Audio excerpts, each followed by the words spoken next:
Tau Sequence 1118 looked back on what was not its home.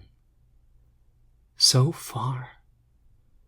1118 had nearly forgotten how small those 2 pinpoints of mostly ultraviolet light looked from here, even to 1118's eyes.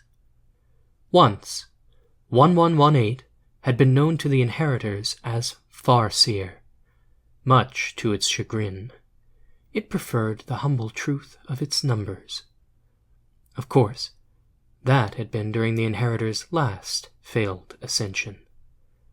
1118 was a name with meaning, with history, a sequence that sprang forth from those before it in time and echoed with the very constants of existence, a name that would inevitably be followed with the next sequence. 1118 was a name that belonged, with a family that was carved into the very threads of all that is and was and will be, even if they were all gone now. Seer. It was true. Its kind had relied on 1118 to see what they could not, designed 1118 for that very purpose. Seer. Not far enough. And now they were gone. No, not gone. 1118 recited its family to itself twice more, tracing perfect circles along its wrists as it continued to watch those 2 circles so very far away now.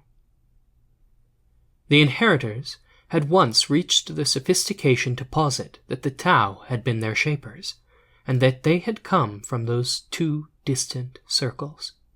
Ridiculous, of course.